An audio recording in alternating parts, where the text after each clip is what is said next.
Hello friends, मैं नीलू अग्रवाल। आज हम विज्ञान विषय के अध्याय 4 कार्बन एवं उसके यौगिक के प्रश्नोत्तर देखेंगे। ब्लूप्रिंट के अनुसार इस पाठ से कोई वस्तुनिष्ठ प्रश्न नहीं आएगा, अर्थात मल्टीपल चॉइस क्वेश्चन या फिल इन द ब्लैंक्स या मैच द कॉलम, इस तरह के कोई भी प्रश्न नहीं आएंगे। इससे केवल 4 अंक का एक प्रश्न पूछा जाएगा, जो आज हम इसके बारे में देखेंगे। पहला प्रश्न इससे पूछा जा सकता है, सहसंयोजी आबंध किसे कहते हैं? सहसंयोजी यौगिक के 2 गुण लिखिए। सहसंयोजी आबंध नाम से स्पष्ट है। सहसंयोजी आबंध मतलब ऐसे 2 परमाणुओं के बीच बना ऐसा बंध जिसमें इलेक्ट्रॉनों की साझेदारी हो, अर्थात इलेक्ट्रॉनों की शेयरिंग हो। कोई परमाणु इलेक्ट्रॉन देगा नहीं और नहीं लेगा, केवल इलेक्ट्रॉनों का साझा करेंगे। तो इस प्रकार का बंध सहसंयोजी बंध कहलाता है। और ऐसे यौगिक जिनमें ये बंध पाए जाते हैं सहसंयोजी यौगिक कहलाते हैं। तो फिर से 2 परमाणुओं के बीच इलेक्ट्रॉन युग्म की साझेदारी के द्वारा बनने वाला बंध सहसंयोजी बंध कहलाता है। इनके गुण में हम पहला देखेंगे कि इनके जो गलनांक गलनांक मतलब मेल्टिंग पॉइंट, गलनांक व क्वथनांक क्वथनांक वह पॉइंट, वह तापक्रम जिस पर कोई द्रव उबलने लगे, तो इनके गलनांक और क्वथनांक आयनिक यौगिकों की तुलना में कम होते हैं। तो पहला क्या हो गया, इनके गलनांक एवं क्वथनांक आयनिक यौगिकों की तुलना में कम होते हैं। दूसरा, इनका जो जलीय विलयन होता है, सहसंयोजी यौगिकों का जलीय विलयन विद्युत का संचालन नहीं करता। सहसंयोजी यौगिकों का जलीय विलयन विद्युत का संचालन नहीं करता। तो ये क्वेश्चन आपका 2 नंबर की परिभाषा हो जाएगी और 2 नंबर के इसके गुण हो जाएंगे। नहीं करता। सहसंयोजी इलेक्ट्रॉनिक शेयरिंग से बना आबंध और ऐसे यौगिक जिनमें ये बंध पाया जाता है सहसंयोजी यौगिक। पहला गुण गलनांक एवं क्वथनांक आयनिक यौगिकों से कम होते हैं और जलीय विलयन इनका विद्युत का संचालन नहीं करता। नेक्स्ट क्वेश्चन है, अपर रूपता किसे कहते हैं? कार्बन के 2 अपर रूपों के नाम लिखिए। अपर रूपता, अपर यानी दूसरे रूपों में पाया जाना। जब एक ही तत्व एक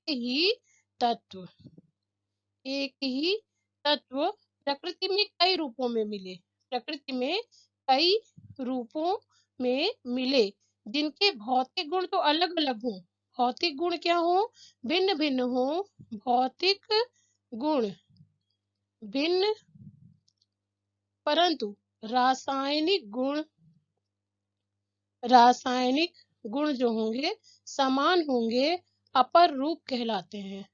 तो प्रकृति में ऐसे तत्व ऐसे तत्व जो कई रूपों में पाए जाते हैं, भौतिक गुण उनके भिन्न होते हैं लेकिन रासायनिक गुण समान होते हैं, इस गुण को अपर रूपता कहते हैं और ऐसे तत्वों को अपर रूप तत्व कहते हैं। कार्बन के 2 अपर रूपों के नाम, पहला हो जाएगा ग्रेफाइट पहला हो जाएगा ग्रेफाइट और दूसरा हो जाएगा हीरा। देखिए, ग्रेफाइट जो पेंसिल की लीड होती है काली, ये ग्रे कलर की होती है, हीरा चमकदार होता है। दोनों में भौतिक गुणों में अंतर है, लेकिन जब इन्हें जलाया जाएगा तो ये कार्बन के अपूर्ण रूप हैं और कार्बन में ही लास्ट में ये कार्बन के रूप में आ जाएंगे। तो अपन ग्रेफाइट का उपयोग देखें, ग्रेफाइट का उपयोग जो होता है पेंसिल की लीड बनाने में लीड बनाने में और दूसरा इसका उपयोग होता है शुष्क स्नेहन में, शुष्क स्नेहक के रूप में। जो मशीनों के कलपुर्जे हैं उसमें सूखे स्नेहक के रूप में ग्रेफाइट का उपयोग होता है। हीरे का उपयोग हम देखेंगे, पहला तो कीमती रत्न है, ये कीमती रत्न है, आभूषण बनाने में इसका उपयोग होगा, आभूषणों के बनाने में।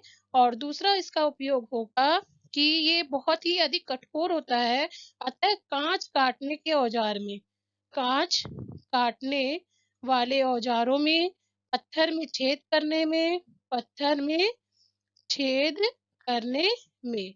तो ये हो गया आपका अपर रूपता। कार्बन के 2 अपर रूप ग्रेफाइट और हीरा, ग्रेफाइट के उपयोग हो गए और ये हो गए हीरे के उपयोग। नेक्स्ट क्वेश्चन है, श्रृंखलन किसे कहते हैं? कार्बन में श्रृंखलन का उदाहरण देते हुए स्पष्ट कीजिए। कार्बन में कार्बन के ही दूसरे परमाणुओं के साथ आबंध बनाने की अद्वितीय क्षमता होती है। कार्बन कार्बन बहुत सारे परमाणु आपस में श्रृंखला के रूप में बन सकते हैं, जिसके कारण बड़ी संख्या में अणु बनते हैं और इस गुण को कार्बन का श्रृंखलन कहते हैं। जैसे हम देखेंगे, ये है कार्बन, कार्बन ये एक कार्बन है, यहाँ हाइड्रोजन, ये हाइड्रोजन, ये हाइड्रोजन, ये यहाँ एक कार्बन है, ये देखिए दूसरा कार्बन आया, ये दोनों कार्बन जुड़ गए। यहाँ ये देखिए, ये हाइड्रोजन है, ये हाइड्रोजन, ये हाइड्रोजन, ये चैन बढ़ गई ना। अभी देखिए 3 कार्बन आएंगे, 1 2 3, यहाँ पर जुड़ जाएगा आपका हाइड्रोजन, ये H H H H H H, ये H, ये H। इसी प्रकार सो ऑन 3 4 5 6 कार्बन जुड़ते जाएंगे। इन्हें हम कहते हैं मेथेन, एथेन, प्रोपेन, ब्यूटेन और आगे बढ़ता जाएगा, जिसके कारण कार्बन परमाणु सीधी, शाखित या चक्रीय श्रृंखला बना लेते हैं। उदाहरण में आप लिख देंगे methane, ethane, propane, butane, pentane आदि। इस प्रकार ये प्रश्न हो गया, श्रृंखलन किसे कहते हैं, आपको परिभाषा लिख देनी है और कार्बन में श्रृंखलन का उदाहरण। नेक्स्ट क्वेश्चन है, कठोर जल को साबुन से उपचारित करने पर झाग के निर्माण की प्रक्रिया समझाइए। देखिए, साबुन जो है वो कठोर जल में उतना प्रॉपर झाग नहीं दे पाता, क्योंकि साबुन कठोर जल में घुले हुए कैल्शियम एवं मैग्नीशियम से अभिक्रिया करके अविलेय लवण बनाता है। कैसे लवण? कैल्शियम व मैग्नीशियम, ये कठोर जल में उपस्थित है। इनसे जब साबुन क्रिया करेगा तो अविलेय लवण बना लेगा, जो कि कपड़ों से चिपककर साबुन की शोधन क्षमता को कम कर देते हैं। इस कारण साबुन कठोर जल में झाग का निर्माण नहीं करते हैं। नेक्स्ट क्वेश्चन आपका है, जब साबुन को जल में डाला जाता है तो मिशेल का निर्माण क्यों होता है? मिशेल के रूप में साबुन स्वच्छ करने में क्यों सक्षम होता है? देखिए, जो हमारा साबुन है उसमें आप ऐसे देखेंगे, इस तरह इस तरह इस तरह करके, इसको बोलते हैं मिशेल।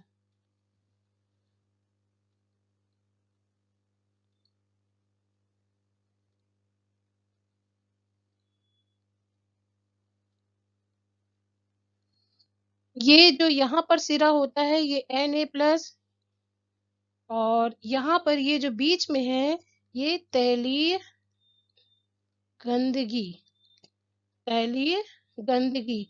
यदि हम एक साबुन का वो देखेंगे, ये वाला जो ये हिस्सा होता है ये जल रागी, जो जल से स्नेह रखता है, जल रागी सिरा। और ये जो टेल है इसको बोलते हैं टेल, ये जल विरागी सिरा, विरागी सिरा। अब हम इसका डिस्क्राइब करेंगे इसको, कि साबुन के अणु के पास 2 मुख्य भाग होते हैं। ये जो गोल हेड बोलते हैं ये जलरागी सिरा होता है, और ये जो टेल है ये जल विरागी सिरा होता है। तो जो जल रागी सिरा, ये जो सोडियम वाला भाग है ये जल की ओर होता है, और जो इसकी पूंछ होती है ये गंदगी की ओर जाती है। गंदगी को चारों ओर से घेर कर ये मिसेल का निर्माण कर लेते हैं, और आवेशित भाग के कारण जलरागी सिरा बाहर हो गया। इस प्रकार मिशेल के रूप में साबुन स्वच्छ करने में सक्षम होता है, क्योंकि तैलीय मेल है वो मिशेल के केंद्र में आ गया, केंद्र में एकत्र हो गया। मिशेल विलयन में कोलाइड के रूप में बने रहते हैं तथा आयन आयन विकर्षण के कारण वे अवक्षेपित नहीं होते। इस प्रकार साबुन का मिशेल मैल को पानी में घोलने में मदद करता है और हमारे कपड़े साफ हो जाते है। नेक्स्ट क्वेश्चन है आपका, अपमार्जक किसे कहते हैं? इनका उपयोग शैम्पू एवं कपड़े धोने के उत्पाद बनाने में क्यों होता है? अपमार्जक जो है ये लंबी श्रृंखला वाले, लंबी श्रृंखला वाले हाइड्रोकार्बन, लंबी श्रृंखला वाले हाइड्रोकार्बन के सल्फोनिक क्या होते हैं? सल्फोनिक अम्ल अथवा सोडियम लवण को अपमार्जक कहते हैं। अपमार्जक कहते हैं। अपमार्जक लंबी श्रृंखला वाले हाइड्रोकार्बन के सल्फोनिक अम्ल अथवा सोडियम लवण को अपमार्जक कहते हैं। अपमार्जक की एक विशेषता है कि ये कठोर जल हो या मृदु जल दोनों में ही बराबर झाग देता है। तो अपमार्जक के कुछ गुण हैं कि यह साबुन की अपेक्षा चिकनाई युक्त मैल को आसानी से दूर करता है। मृदु एवं कठोर जल दोनों में पर्याप्त झाग देता है और अपमार्जक से हम हर तरह के कपड़ों को, चाहे ऊनी कपड़े हों या सूती कपड़े हों, सभी को धो सकते हैं। इस कारण अपमार्जक का उपयोग जो है शैम्पू एवं कपड़े धोने के उत्पाद बनाने में होता है। ठीक है, ये अपमार्जक की परिभाषा हो गई और ये इसका हो गया उपयोग। नेक्स्ट क्वेश्चन है संतृप्त एवं असंतृप्त हाइड्रोकार्बन में अंतर। आपको ऐसा एक चार्ट बना लेना है। यहाँ लिख लेना है संतृप्त हाइड्रोकार्बन, यहाँ लिख लेना है असंतृप्त हाइड्रोकार्बन। संतृप्त हाइड्रोकार्बन जो होते हैं इनमें केवल एकल बंध पाया जाता है। कार्बन और कार्बन के बीच कार्बन और कार्बन के बीच एकल आबंध होता है। असंतृप्त में द्विबंध या त्रिबंध उपस्थित होता है। C डबल बॉन्ड C या C ट्रिपल बॉन्ड C। जब हम इनका ज्वाला परीक्षण करेंगे, फ्लेम टेस्ट करेंगे, तो जो संतृप्त हाइड्रोकार्बन है ये नीली ज्वाला के साथ जलते हैं। लेकिन जब असंतृप्त हाइड्रोकार्बन का हम ज्वाला टेस्ट करेंगे तो ये कज्जली मतलब काले रंग के कज्जली धुआं के साथ जलते हैं। तीसरा, इनमें जो संतृप्त हाइड्रोकार्बन होंगे इनमें प्रतिस्थापन अभिक्रियाएं होंगी। कौन सी अभिक्रियाएं देखने मिलेंगी? प्रतिस्थापन। जबकि असंतृप्त हाइड्रोकार्बन में संकलन अभिक्रियाएं होंगी। संकलन अभिक्रियाओं का रीजन ये है कि इनमें डबल बॉन्ड है, ये डबल बॉन्ड या ट्रिपल बॉन्ड टूटेगा और इनमें बाहरी तत्वों का योग हो सकता है। चौथा, इसका उदाहरण संतृप्त हाइड्रोकार्बन का मीथेन हो सकता है, C2H6 ethane and so on. Methane, ethane, propane, butane, pentane. और असंतृप्त हाइड्रोकार्बन का उदाहरण हो सकता है C डबल बॉन्ड C, यहाँ पर एक H और एक H और एक KH, इसको हम बोल सकते हैं C2H4। और हो सकता है एसिटिलीन, ट्रिपल बॉन्ड है, 3 यहाँ है, एक H यहाँ होगा, एक H यहाँ होगा, इसको बोलेंगे C2H2। तो ये हुआ आपका संतृप्त और असंतृप्त हाइड्रोकार्बन में अंतर और दोनों का ये हो गया उदाहरण। इसके पश्चात हम नेक्स्ट वीडियो में मिलेंगे नए ब्लूप्रिंट और क्वेश्चन आंसर के साथ। धन्यवाद।